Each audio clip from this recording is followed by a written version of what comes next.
Salut et bienvenue dans un nouveau tutoriel consacré à la création d'infobulles en utilisant JavaScript avec la librairie jQuery. Donc dans ce tutoriel, nous allons prendre à réaliser ce type d'effet. Donc c'est un effet, par exemple, lorsqu'on survole un lien, vous avez une petite infobulle qui s'affiche. Donc c'est plutôt pratique et ça permet de remplacer la balise title sur les liens qui n'est pas forcément super jolie. Donc ici, nous allons mettre ça en pratique sur cet exemple-là. Nous avons un texte avec des liens qui ont des titles et nous voulons afficher ces infobulles. Donc pour cet exemple, je pars d'une page HTML, tout ce qu'il y a de plus classique. Donc j'importe les CSS, je n'ai pas de script lié et j'ai mes liens avec certains qui ont des titles et certains qui n'en ont pas. Donc comment on va fonctionner? D'abord, on va essayer de styliser un peu cette infobulle. Donc pour la styliser, je vais créer un élément infobulle, je vais le personnaliser et après je le supprimerai et je l'utiliserai dans le JavaScript. Donc d'abord je vais le créer en dur, donc directement dans le code HTML pour pouvoir le tester. Donc je lui mets la classe infobulle, voilà. Donc là il est créé, je mets un petit texte bidon pour essayer. Voilà. Et maintenant on va pouvoir l'essayer. Donc je vais aller dans mon CSS qui est lié à ma page ici et aller personnaliser cette infobulle. Donc la première chose à faire, c'est de définir sa position en absolute. Pourquoi? Parce que comme ça va nous permettre de déplacer l'élément où l'on veut et surtout de le déplacer au niveau du lien. Donc ça, c'est la première chose à faire. Et ensuite, bon, c'est la personnalisation classique, hein. Là, on va juste mettre une couleur de fond noire, mettre un peu de padding sur les bords, donc 3 pixels, 7 pixels. Arrondir les bords donc grâce aux attributs spécifiques à Mozilla, Firefox et Safari. Donc moz-border-radius de 3 pixels et la même chose pour Safari avec l'attribut WebKit. Voilà. Ensuite on va définir une couleur que l'on va mettre au niveau de notre texte. Donc là on va mettre une sorte de blanc mais un peu plus foncé.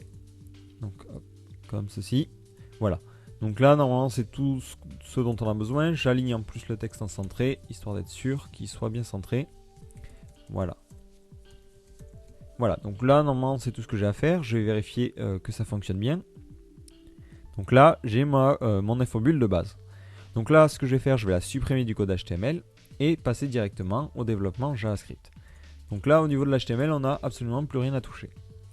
Donc pour mon script je vais d'abord importer jQuery. Donc moi je l'ai au préalable téléchargé et placé dans un dossier spécifique. Donc là vous faites la même chose. Ou si vous l'avez déjà dans un dossier c'est bien, vous avez juste à lier. Donc ici, src égale, donc moi il se situe voilà, dans ce dossier-là. Ensuite, ce que j'ai besoin de faire, c'est de créer un nouveau fichier qui va me permettre de créer le script des infobulles. Donc ce fichier, je vais le créer directement au même niveau. Donc là, vous pouvez le créer là où vous voulez. Je vais l'appeler bulle.js. Voilà. Donc ce fichier, je vais le lier. Donc je copie-colle directement le code d'importation de jQuery. Et moi, vu qu'il se situe dans le même dossier, j'ai juste à mettre le nom. Voilà. Et là on est parti, on va pouvoir développer notre script. Donc la première chose à faire c'est de vérifier que la fonction de jQuery est bien chargée. Donc là c'est toujours la même chose. Et à l'intérieur on va pouvoir mettre notre vrai script. Donc avant toute chose, sur quel lien je veux les infobulles. Donc si vous avez un site où vous avez plein de liens et que vous ne voulez pas mettre des infobulles partout, ce que vous pouvez faire c'est mettre une classe spécifique aux liens sur lesquels vous voulez des infobulles. Sinon si vous les voulez pour tous, vous laissez comme ça. Et moi je vais laisser comme ça vu que j'ai pas d'autres liens sur ma page. Donc ici le principe c'est d'ajouter le comportement des infobulles à tous les liens qui ont un titre. Donc d'abord je vais sélectionner tous mes liens. Et dès que l'on va passer dessus, donc mouse over, on va effectuer une fonction particulière qui va permettre d'afficher notre infobulle. Donc déjà, il faudrait lui dire à cette fonction, tous les liens qui n'ont pas de titre ou qui ont des titres vides, tu me les sors. Donc pour cela, je vais faire this.attr title, donc je récupère l'attribut title et là il faut que je teste si ça c'est vide. Donc if si ça égale du vide, alors je retourne false, c'est à dire que ma fonction n'ira pas plus loin et je n'aurai pas d'effet d'infobulle si j'ai pas d'attribut title. Donc ensuite c'est là qu'apparaît le côté traitement. Comment on va faire fonctionner ce système là? C'est assez simple, je vais vous l'expliquer. Le principe c'est lorsqu'on passe sur un lien avec une balise title, on ajoute au code HTML cette infobulle et ensuite on va aller placer cette infobulle juste au-dessus du lien. Donc là, ça va nous obliger effectivement à calculer la position du lien par rapport à la page et ensuite de positionner ça avec les attributs top et left. Donc on va faire ça tout de suite. Donc déjà, ajouter au code HTML notre span. Donc body.append. Donc là, append ou prepend, peu importe. Et on va rajouter notre span. Donc span class égale infobulle. Donc là, si vous avez choisi un nombre de classes différents, vous mettez le nom de votre classe. Voilà. Donc là, il est ajouté. Et ensuite, je vais le stocker dans une variable pour qu'il soit plus simple à appeler. Donc cette variable, je vais l'appeler bulle et je stocke l'infobulle. Voilà. Donc comme ça, plus tard, j'ai juste à faire bulle.quelque chose et ça marche tout seul. Donc là, j'ai besoin de récupérer deux valeurs, c'est-à-dire où je vais devoir le positionner par rapport en haut et où je vais devoir le positionner par rapport à la gauche. Donc là, je vais créer deux nouvelles variables que je vais appeler poseTop. Donc je vais laisser vide pour l'instant et poseLeft. Et les variables là vont me permettre de faire des petits calculs et de trouver la bonne position. Donc déjà, comment je récupère la position du lien? Donc c'est assez simple et ici jQuery aide beaucoup. Donc déjà, je sélectionne mon lien et je dis j'ai besoin de calculer la position par rapport à la page. Donc pour cela, on lance la fonction offset.top. Donc ça nous donne la position de l'élément par rapport à notre page et non pas par rapport à l'élément parent. Donc ça, c'est vraiment une fonction utile. Elle existe au niveau du top et aussi au niveau du left. Donc directement, en réutilisant ça, j'obtiens la position exacte de mon lien.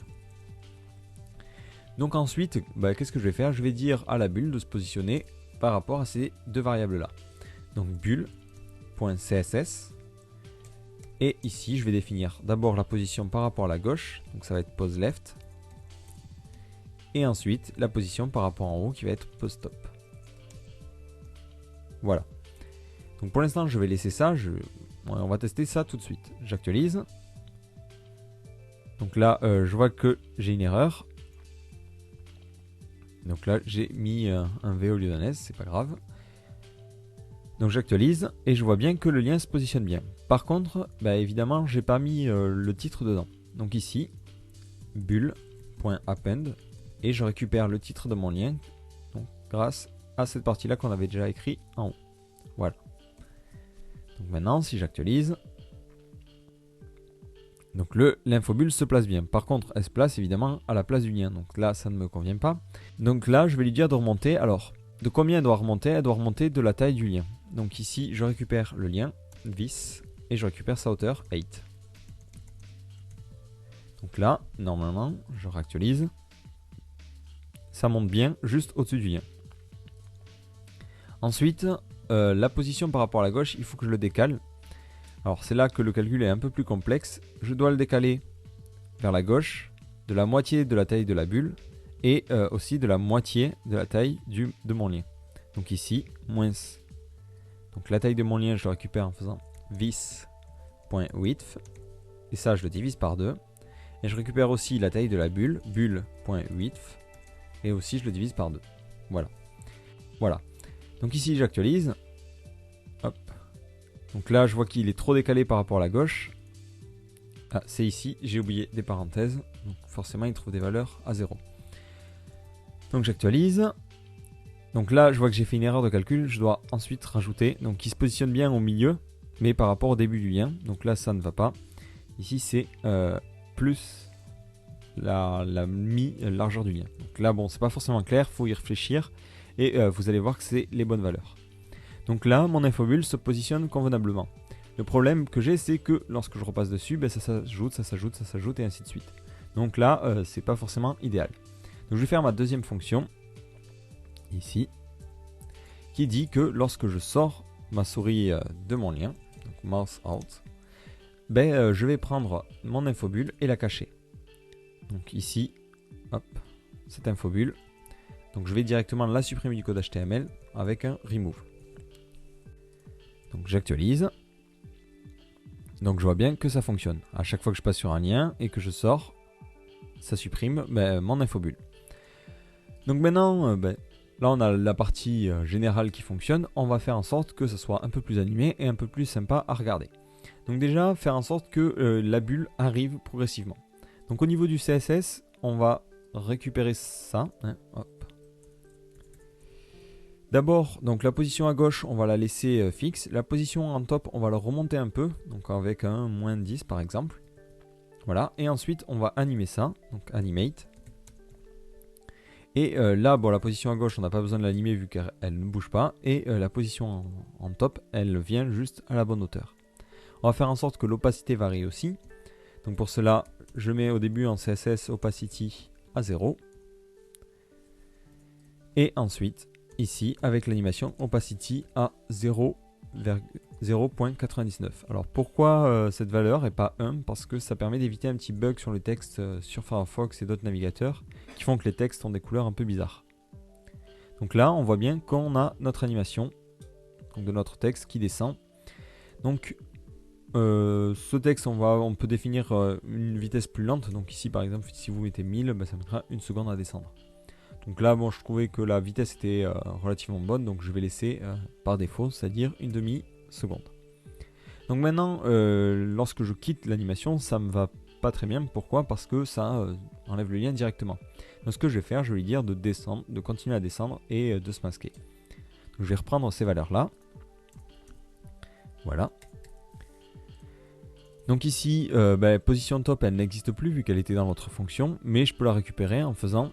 en récupérant la position actuelle de ma bulle. Donc ici, je récupère mon infobulle. Donc à la limite, je vais la stocker dans une variable, ça va être plus simple. Voilà, var bulle.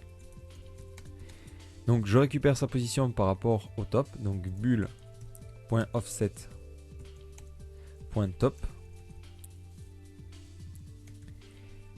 Et là, je mets plus 10. Comme ça, ça descendra vers le bas. Et l'opacité descend à 0.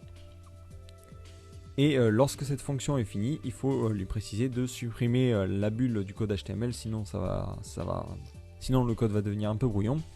Donc ici, l'animation, je veux qu'elle dure une demi-seconde, je veux qu'elle soit linéaire. Donc ici, de toute façon, j'ai pas les animations personnalisées de jQuery, donc le plugin qui permet de changer cette valeur-là, donc je laisse forcément linéaire. Et ensuite, je précise la fonction à exécuter lorsque c'est fini. Mais là, la fonction, ça sera juste ce qu'on a écrit ici, bulle.remove. Donc là, on voit que c'est un peu brouillon, donc je vais réorganiser ça. Hop. Voilà, comme ça, on s'y retrouve un peu mieux. Donc là, normalement, ça devrait fonctionner. Je vais actualiser. Donc je vois que ça fonctionne bien. Par contre, si je passe sur plusieurs liens, je vois que ça fait un peu n'importe quoi. Mais pourquoi? Parce que à chaque fois ici, je reprends ce lien-là. Or, si j'ai deux infobulles en même temps, vu que je passe assez vite d'un lien à l'autre, ça va sélectionner les deux infobulles et changer leur contenu. Donc c'est pas pratique. Donc là, à chaque fois, ici, j'ai juste à changer ça et mettre deux points last. C'est-à-dire que je récupère la dernière infobulle que j'ai ajoutée. Pourquoi? Parce que lorsque je clique ici, lorsque je vais sur l'autre, il va rajouter un élément infobulle. Et tout à l'heure, ce qui se passait, c'est qu'il ajoutait le titre sur les deux. Donc ça n'allait pas. Alors que maintenant, il va juste ajouter le titre sur le dernier élément sélectionné. Et donc je fais la même chose au niveau du mouse route pour éviter que ça plante. Alors on va voir justement pourquoi ça plante. Donc là, je vois que ça corrige bien le problème si je passe d'un lien à l'autre rapidement. Par contre, si je commence à passer sur les deux liens, je vois que ça bug un peu. Alors ici, j'ai juste à lui dire la même chose que j'ai fait en haut, c'est-à-dire de ne faire l'animation que sur la dernière infobulle. Et je vois aussi au passage que sur le soyez créatif sur lequel je n'ai pas de title, je n'ai pas d'effet. Donc c'est bien ce que je voulais. Donc un dernier petit truc, ici, lorsque je reste appuyé, je vois bien que j'ai donc l'infobulle qui s'affiche. Par contre, j'ai aussi le title qui reste en bas. Donc pour corriger ce problème-là, c'est assez simple. Ici, il suffit de récupérer le lien. Et une fois qu'on a récupéré le titre, vis, de le supprimer. .title égale vide. Alors, c'est pas title, c'est vis.atr. Title égale virgule vide. Donc là, comme ça, lorsque je vais passer sur mon lien, je vais avoir la balise, enfin l'attribut titre qui va être vidé. Donc du coup, je n'aurai pas la petite case. Par contre, le problème, c'est que lorsque je vais repasser sur le lien, il ne va plus détecter de titre. Donc du coup, il ne va plus rien faire. Donc à la fin, une fois que au moment où je cache la bulle, j'ai juste à récupérer le lien. Donc en faisant vis.atr_title. Et comment je récupère le titre? Je le récupère grâce au contenu de cette infobulle. Donc bulle.text. Comme ça, en fait, une fois que je quitte le survol, ben, je réinjecte dans l'attribut title le titre. Voilà. Donc là, je crois qu'on a fait le tour de tout ce qu'on pouvait voir au niveau des infobules. Donc après, si vous voulez les personnaliser un peu plus, ça se fait surtout au niveau de la partie CSS. Donc en ajoutant une image de fond, un padding, un margin et tout ça, ben, vous pourrez la personnaliser un peu plus. Donc voilà, surtout si vous avez des questions sur cet effet ou sur un autre, n'hésitez pas à poster un commentaire en bas du tutoriel.